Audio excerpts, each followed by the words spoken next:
Hey guys, it's Jamie from Footsore Miniatures here. I would like to welcome you to the 11th episode of Footsore Friday, a series where we look at basic modelling and painting techniques to get our forces onto the tabletop quickly. Today's episode focuses on an easy way to paint shields. We will also be looking at how to use the excellent little Bigman Studio transfers. I really hope you have been enjoying the series so far. It will be coming to an end soon with episode 12 next week. Please remember to like, comment and subscribe, and hopefully I will be back making more content soon. So to begin with, I prepared the shields exactly as I showed in episode 1, which I will link in the description below.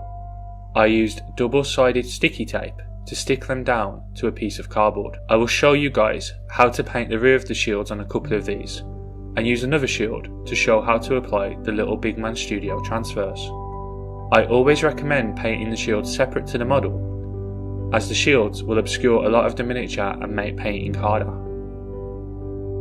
We will also have to paint the shield white, which is a lot easier when it is separate with a spray can or airbrush than when they are attached to the figure. The first step is to paint the design side white. We do this first as the white paint needs to be thoroughly dry before applying the transfers, or else we risk getting bleed through. This can then be left to dry whilst we paint the rear of the shield. I used Vallejo Game Air Dead White for an airbrush, but painting by hand is fine, or using a spray can, as long as it is a nice smooth coat. Whilst this is drying, we base coat the rear of the shield. Any dark brown will do. Personally, I use Game Air's dark Fleshtone via the airbrush for speed. You could use an army painter spray can or base coat by hand, whichever is easiest for you. Now the rear of the shield is mostly covered by the figures, so we do not need to go into any advanced techniques whilst painting it. Luckily, it is an area of very high texture, so we can use dry brushing to quickly paint these up, especially if doing all the shields for an entire army in one go. The first dry brush is a mix of the base tone with white at a ratio of 1:1. A dry brush is where you take the majority of the paint off the brush and drag it lightly across the surface. This means it will only hit the raised areas, quickly creating shading and highlights. It works best on areas of high texture such as fur or chainmail. You would have seen me use this technique in previous episodes of Footsore Friday.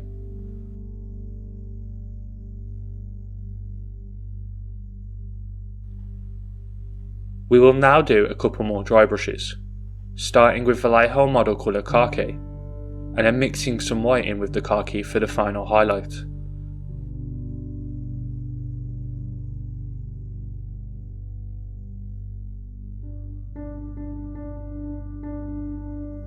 You might think these are too stark, but the next step of washing it down will tie the layers of dry brushing in together, unifying and darkening them.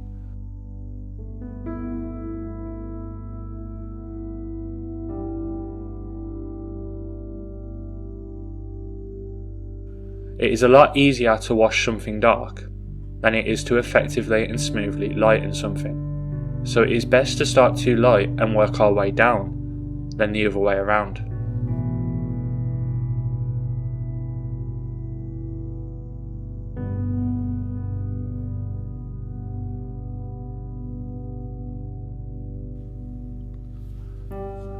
Now to wash it down, we are going to use 2 tones of inks and mix them on the model itself.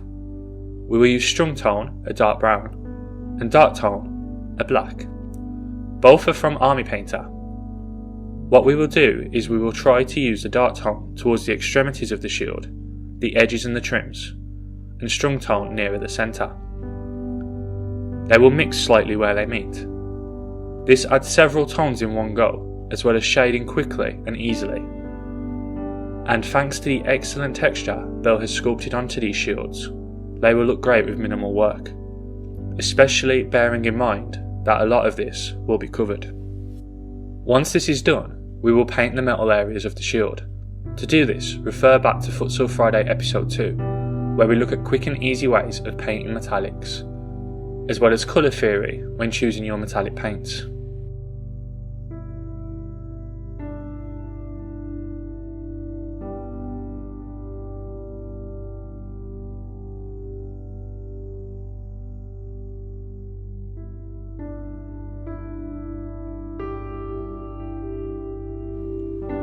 Now to use the Little Bigman Studio shield transfers.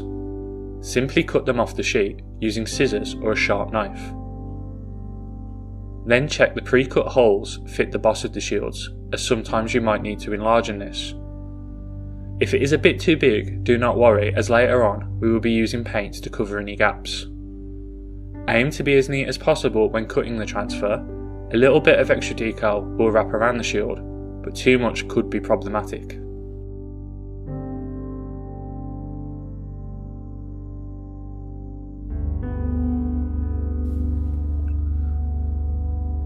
The transfers from Little Bigman Studios are specifically designed for our ranges, and they can be purchased both directly and from us at Footsore. They quickly and easily add detail. The next step is to tear the film off the top of the transfer. This can be quite fiddly, so take your time to ensure you do not damage the print. When this is off, the printed side of the shield will feel sticky. This is good. Apply it design side down onto the whites of the shields, ensuring it is facing the correct way. Press the decal down to make it conform to the shape of the shield. Drop some water onto the back. For this, I have some kept in a dropper bottle handy. Any extra film should wrap around the shield in this stage. Leave it for 10 to 15 minutes. When you come back, you should be able to remove the backing paper easily with some tweezers or a brush, leaving the shield design on the shield. Dab any excess water away or leave it to dry, it is up to you. Now I spray Vallejo Decal medium on top. You can apply this by hand simply by dabbing it on. It is an alcohol-based product that mounts the transfer and sticks it to the miniature. If using a dome shield or a textured one, it helps the transfer conform to the shape of the shield. Sometimes, to conform to a textured surface, you might need to apply more coats. We are almost finished now. The next step is to neaten up the areas the transfer hasn't covered using acrylic paints. These will be the edges of the shields and around the shield boss.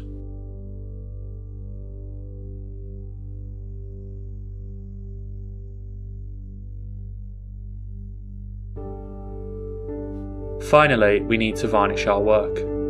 When using Little Bigman Studios, I recommend using an acrylic varnish over an enamel or lacquer, as these can affect the design on rare occasions. I use Liquitex matte varnish via an airbrush, but you can use a spray can acrylic like that from Vallejo, or apply your varnish of choice by hand. And with this done, our shields are ready to be stuck onto our miniatures. I hope you have enjoyed this video, and if you have any tips, please share them below. We love hearing your feedback and seeing your miniatures. I will see you next week for the season finale. Please remember to like, comment and subscribe.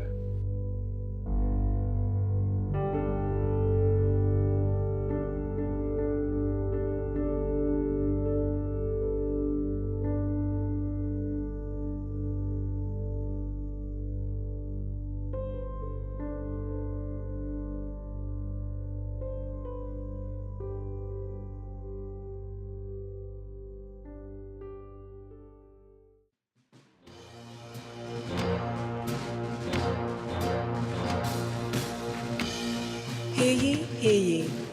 Footsore Miniatures, 28mm historical miniatures. Footsore takes pride in the highest quality metal models, available in the UK, US and worldwide. Footsore believes in delivering high quality products. Find out more at footsoreminiatures.co.uk.